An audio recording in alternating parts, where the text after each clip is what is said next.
Epstein, did you, and I know that's part of the 24-hour news cycle, how do you view Epstein? The list, people, the names, the Clinton, all these guys, how do you view it? I view it through a list of probabilities. I think the most probable explanation is that he was killed in prison. Whether he killed himself or whether somebody was hired to kill him or whether he pissed off the wrong person and they killed him because he was an accused sex trafficker for children is kind of irrelevant. I think the probability is he was killed in prison.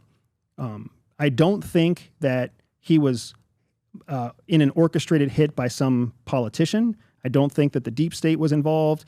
I think that if it comes down to whether or not he was an intelligence asset, it is likely that he was on somebody's radar, if not a full-blown paid asset. Very unlikely that he was a paid asset of the FBI or the DEA or any other U.S. entity. So he had incredible access and incredible value that foreigners would be able to exploit far better than we would. And they wouldn't want him dead, right? Because they would always want to hold out hope that he was going to get through the trial, come out the other side, maybe spend a couple years in prison, pay a fine, and be right back in the intelligence collection business. Wouldn't they be worried that maybe he threatened them because he had all the intel and said, if you guys don't take care of me, I'm going to do this, so let's just take him out because he sounds a little bit too emotional and irrational? The problem with that is that it's very easy to spin one person's story, and then you can always destroy that person reputationally, financially afterwards. That's very, very easy to do. Look at John Kiriakou. Very easy to destroy somebody without ever killing them. The flip side is he would only have one shot. He'd have one golden arrow, right? I'm going to let this video loose. After that golden arrow is shot, what's he got? They destroyed him. Nearly $1 million of pension they took away from him that he's never gotten till today. And he did 2 years in 2 years' time, I believe, if I'm not mistaken. 23 years, John Kiriakou. Yeah. So the one shot, they would have said, no, he's emotional, he's this, he's that. So why are they releasing Ghislaine Maxwell? Why is she going to a different jail? Why is she out there now? Didn't I see a story, Robert? What's the story about her being released or? Yeah, that came out yesterday. Maxwell, lawyer drops bombshell work release report. This was just released. Go a little bit lower. The lawyer of Jeffrey Epstein has denied claims that she's able to leave her security assignment. The report of Maxwell was serving 20 years in prison conspiring. So she has been granted work release privileges and defiance of federal rules for sex offenders. Was made by Allison Gill, host of Mueller. She wrote political podcasts. So they're saying what? They're saying now that's not correct? That's what her attorney is saying. That she is not released. Correct. But she is willing to now talk. And how close are you following the Epstein? Not that I don't closely. follow it that closely. I don't follow it that closely. And because, again, I'm trying to conserve my resources for what I think really matters. And then second, whatever is on the Epstein files, it's just like JFK. It is not going to be complementary to the U.S. federal government. They're not going to release it. If it's not going to benefit strategically or tactically the current administration, it's not going to get released. And what's interesting is each current administration isn't an individual, it's a party. So it's not just Donald Trump, it's the Republican Party. It's not just Barack Obama, it's the Democratic Party, right?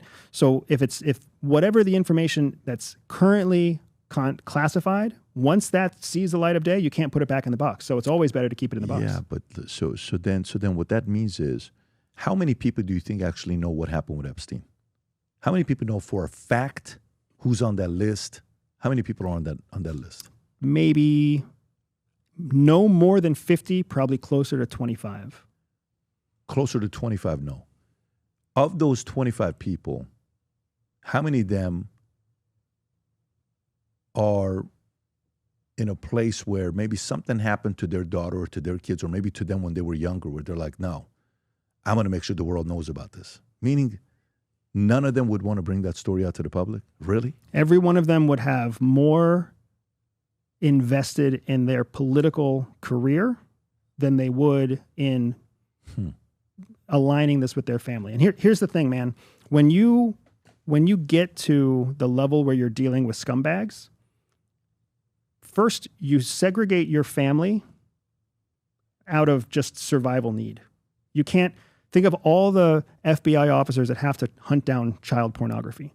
They can't do their day job and live in a world where they think of their kids.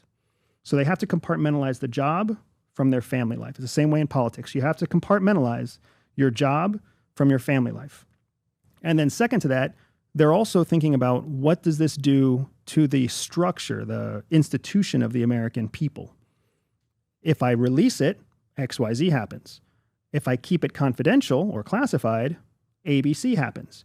And if it's classified now, somebody else can always come back and release it in the future, and then the blood is on their hands when they release this. So it's just easier for me to kick it down the road to focus on something else. I mean, there has to be an element of selling the dream. There has to be an element of, hey, look, you're on the inside now. You know, guys, we can't release this. You know, this is America. We have to protect it. If they knew, they would lose their mind. You're at a different level. You're no longer part of the masses. That's the masses. You're now on the inside. What's being said for them to flip? It's a very interesting conversation when somebody goes in who views themselves as a statement, then they get the intel. What is that script that's being given to them? So there's a speech that we get when we first join any kind of sworn service. And it's almost always the same topic, even though it has different names. At CIA, the speech was called American Primacy.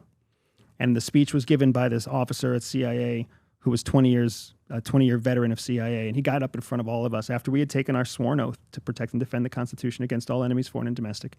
And he gave us this 45-minute lecture about American primacy and how America has to be the number one superpower in the world. It has to continue that way. We may disagree with it at times. We may come into contact with information that we think is unjust, but it doesn't matter what happens in the moment, because in the arc of global power competition, the United States needs to remain in the front spot, because if we're not, who is? And when somebody else takes the front spot, what does that do to the American people? The 330 million American people. And do you want to be the person whose principles sacrifices the safety of the 330 million people? We all get that speech. What? Do you agree with it? Pragmatically, that's how you do the job. It is what it is. That's part of what you have to do. And if you go against the principles, you're John Kiriakou. If you go against the principles, you're Edward Snowden. Oh, my God.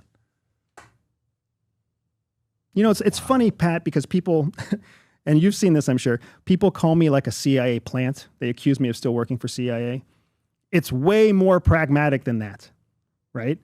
I understand why CIA does what they do.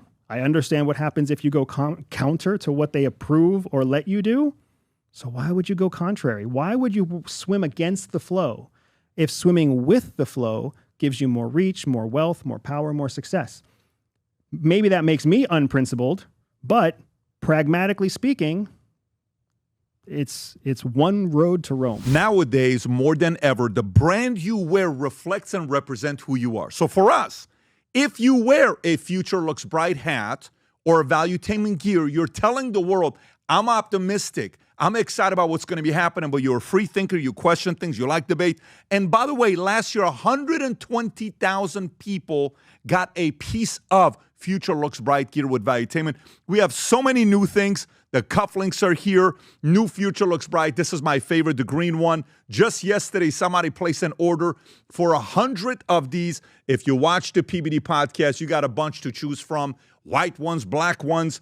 If you smoke cigars and you come to our cigar lounge, we have this high quality lighter cutter and a holder for the cigars. We got sweaters with the Valuetainment logo on it. We got mugs. We got a bunch of different things. But if you believe the future looks bright, if you follow our content and what we represent with Valuetainment, with PBD Podcast, go to vtmerch.com. And by the way, if you order right now, there's going to be a special VT gift inside just for you. So again, go to vtmerch.com, place your order, tell the world that you believe the future looks bright. If you enjoyed this video, you want to watch more videos like this, click here. And if you want to watch the entire podcast, click here.